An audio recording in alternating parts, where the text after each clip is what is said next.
How's it going, everybody? Took me a while to get around to making a video about Shaolin. Everyone's been all busy with Conqueror, and that hero getting a nerf within a week was quite a bit to cover.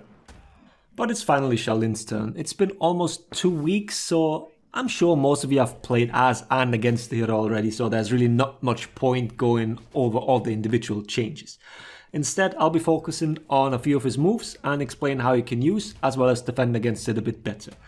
Being aware of certain mechanics is always a good thing and gives you that leg up. For a more in-depth talk about the rework itself, I've already sent out a post with Mac's video, but I will link to it as well down in the description, so give that one a watch if you haven't already. Mac also helped with the making of this video, so a big thanks for that as well. As a general note regarding the rework, I think most of the player base is okay with it.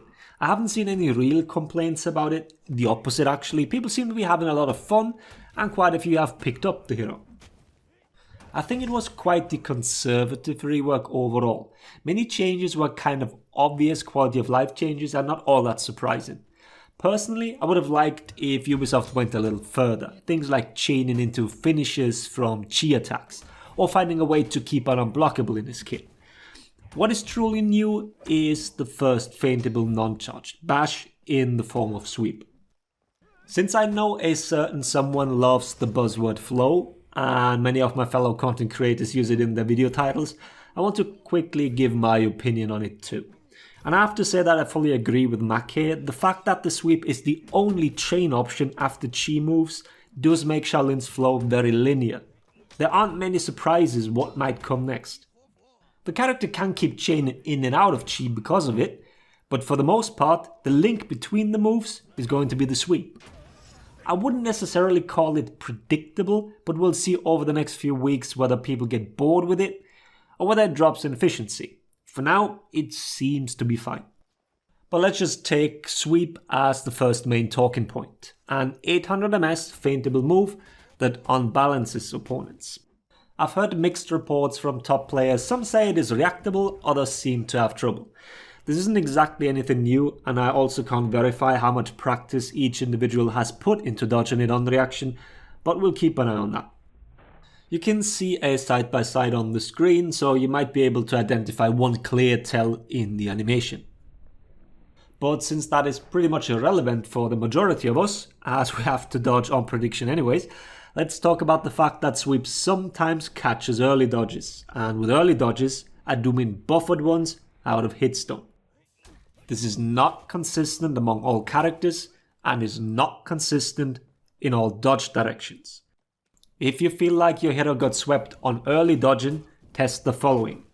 It mostly affects heroes with a short side dodge distance, and it only affects left dodges. So far we haven't found a single character who gets caught on a right dodge. Meaning, your options are to either delay your dodge or always dodge to the right. I understand that this is not always feasible since positioning does play a crucial role in a fight, but if you absolutely have to dodge to the left and play a character that gets caught, then you need to delay it. Then another thing that personally annoys me with the move is that the knockdown portion is armored, meaning people can throw as many attacks at you as the window allows and not cause an early wake up. I'm not a fan of one wrong read leading to 80 or more damage. It just seems excessive. Combine this with the fact that the sweep is used for ganking. The setup is a little different than usual. You can still set it up via block stun, but hit stun, depending on when you land it, can cause the sweep to not knock down. That is why you will see many ganks set it up with a bash. Normally you cannot bash for a bash, or it makes little sense, but since sweep is not really considered one, this time it does work. CC has shown some Zhanhu on his channel, since that one has recovery cancel into dodge, but others do work as well, especially if theirs has a special hit stun animation like JJ's. Go be creative, but just for easy confirms, go and bash for it. Then a very fun interaction. If you external crushing counter and then get that attack parried, then you can still chain into your sweep. This might surprise your opponent, so take advantage of it. I don't know how quickly this will get fixed or if at all, but if it happens to you, you at least know what you can do. But we're moving on from the sweep to the hitboxes. It shouldn't come as a surprise to you guys that good hitboxes play a vital role for the viability of a hero nowadays. If you can hit someone externally, preferably with an unblockable, then you tend to be quite a good hero in the 4v4 modes. Whether it's strictly for damage, self-peel or whatever else, doesn't really matter. And Shaolin's new hitboxes are quite nice. I'll show them on screen. I don't really want to talk about them all individually, but what I do want to mention is that they kind of found a sweet spot this time. I hate when hitboxes are longer than the actual weapon model. It's terrible and makes for bad decisions in game since you can never be quite sure whether something will reach you or not. Same for the other side of that coin. If I see a weapon face through a character model and do nothing, that's just as aggravating. But yeah, it's pretty good on Shaolin. You actually hit where you expect to hit, and the improvements on both neutral and chain heavies, as well as the chi lights, are quite noticeable. Every time I talk about these hitbox improvements, I should mention the following as well.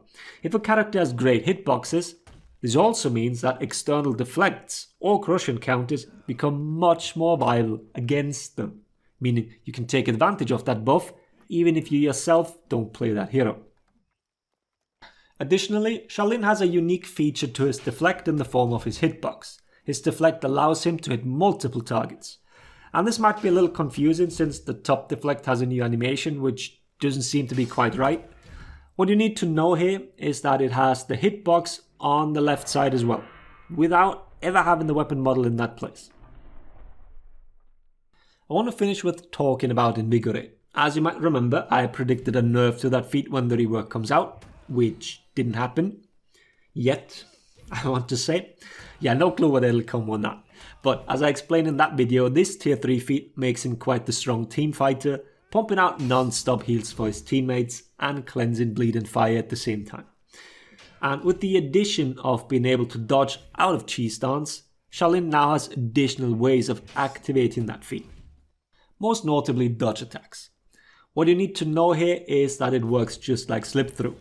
The moment you leave chi stance, a timer starts, and if you land an attack in that window, then invigorate will proc. This is why it looks like the new dodge kick doesn't proc it, but in reality it's just too slow. Delay your forward dodge heavy enough and would also not proc it. So if you need that heal, then do not delay the inputs. But yeah, that's it about Shaolin. I like these little nuances to his kit, and I hope that you guys were able to pick up new things from this video. Let me know whether you enjoy this rework or maybe also want a little more. Either down below or join my Discord, links are in the description. Having said that, hope the video was helpful. Thanks for watching. Laters everybody. You dead? No. You're really good at knowing whether it's the kick or the side heavy. Maybe I'm reacting. No, you're not. I'm not. No. No, you're not. Don't lie to me, boomer.